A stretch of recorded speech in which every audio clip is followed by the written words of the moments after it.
সালাম ও স্বাগতম। আজ থেকে প্রায় ৭০০ বছর আগের কথা। ভারতবর্ষের মাটিতে তখন রাজ্য চলছে মুসলিম শাসকদের, আর বিভিন্ন অঞ্চলে ঘন জঙ্গল, পথহারা গ্রাম আর ভয়ঙ্কর ডাকাতদের আনাগোনা। ঠিক এমন এক সময় ইতিহাসের পাতায় আবির্ভাব ঘটে এক ভয়ঙ্কর ডাকাতের, যার নাম উচ্চারণ করলেই কেঁপে উঠত শহরের প্রান্তিক জনগণ। কিন্তু সেই লোকই একদিন হয়ে যান দরবেশ, হন পীর। নাম তার নিজামুদ্দিন আউলিয়া। অনেকেই জানেন না, নিজামুদ্দিন আউলিয়ার শৈশব খুব সহজ ছিল না। কেউ কেউ বলেন তিনি মূলত আফগান এলাকা থেকে আগত এক পরিবারে জন্মগ্রহণ করেন। অন্য মত অনুযায়ী তার জন্ম হয় দিল্লিতে। তবে সবচেয়ে চাঞ্চল্যকর তথ্য, কিছু প্রাচীন লোককাহিনীতে দাবি করা হয় তিনি শৈশবে পরিবারের সঙ্গে বিচ্ছিন্ন হয়ে পড়েন এবং একদল ডাকাতের হাতে পড়ে যান। সেই ডাকাতদের দলের মধ্যেই ধীরে ধীরে বড় হয়ে ওঠেন তিনি। নিজের বুদ্ধিমত্তা আর সাহস দিয়ে ডাকাত দলের নেতৃত্বে চলে আসেন। তাকে ঘিরে গড়ে ওঠে ভয়ঙ্কর সব কাহিনী: গাড়ি লুট, কাফেলা আক্রমণ, এমনকি গোপন সুড়ঙ্গ ব্যবহার করে পালানো। একবার একটি কাফেলা আক্রমণ করতে গিয়ে তিনি দেখেন একজন বুড়ো মানুষ দাঁড়িয়ে কুরআন তেলাওয়াত করছেন।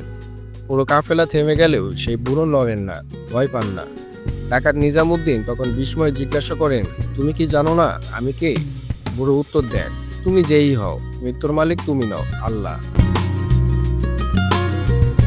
এই এক বাক্য যেন বজ্রপাতের মতো নেমে আসে তার হৃদয়ে।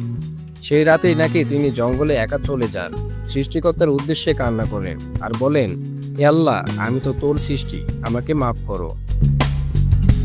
এরপর তিনি সবকিছু ছেড়ে দেন, অস্ত্র, লুণ্ঠন, ক্ষমতা। তিনি যান দিল্লির বিখ্যাত সুফি সাধক খাজা কুতুবউদ্দিন বখতিয়ার কাকিয়ের দরগায়। সেখানে পৌঁছে নিজামুদ্দিন বলেন, আমি আর ডাকাত নই, আমি খুঁজছি আল্লাহকে।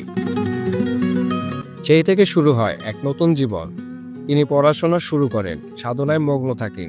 খাজা কুতুব তাকে আশীর্বাদ করেন এবং নিজের উত্তরসূরি বানান। পরবর্তীতে তিনি নিজেই হন মহান আউলিয়া, যার দরগায় আজও লক্ষ লক্ষ মানুষ ভিড় করেন। নিজামুদ্দিন আউলিয়া হয়ে ওঠেন দিল্লির একজন সবচেয়ে প্রভাবশালী পীর। তিনি ছিলেন চিশতিয়া তরিকার এক অগ্রগণ্য সাধক। দিল্লির বহু মোগল সুলতান, এমনকি জালালউদ্দিন খিলজির মতো শাসকরাও তার দর্শনের জন্য অপেক্ষা করতেন। কিন্তু তিনি কখনোই রাজপ্রাসাদে যাননি। বলেন, রাজাদের দরবারে গেলে আত্মা গন্ধ গন্ধ করে, আমি থাকবো গরিবের সঙ্গে। তার জীবনে বহু অলৌকিক ঘটনা জড়িয়ে আছে, অতীতও আছে। একবার দিল্লিতে চরম খরা দেখা দিলে রাজা হুকুম দেন বিশেষ নামাজে। রাজপুরোহিত ব্যর্থ হন।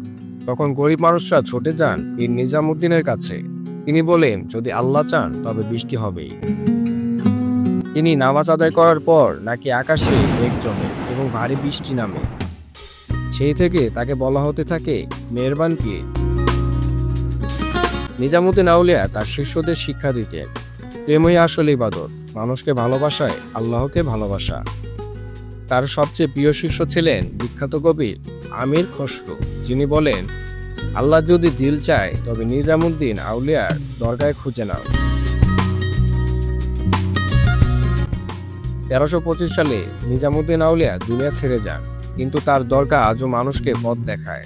হাজার হাজার ভক্ত প্রতিদিন সেখানে যান দোয়া করতে। অনেকেই বলেন, তার দরগায় গিয়ে মনের আশা পূর্ণ হয়েছে। একজন ডাকাত থেকে পীর, এইরকম রূপান্তরের গল্প বাস্তবে খুব কমই দেখা যায়। নিজামুদ্দিন আউলিয়ার জীবন যেন প্রমাণ করে দেয়, মানুষের ভেতরটা ভালোভাবে একবার জেগে উঠলে সেই পাহাড়ও সরাতে পারে। তো দর্শক, আপনি কি বিশ্বাস করেন একজন মানুষ বদলে যেতে পারে? আপনার মতামত আমাদের কমেন্টে জানান। আর যদি মনে হয় গল্পটা অবিশ্বাস্য, তবে একবার চলে যান দিল্লির নিজামুদ্দিন দরগায়। সেখানে গিয়ে শুনবেন বাতাসে আজও ভেসে আসে আল্লাহু হু আল্লাহ।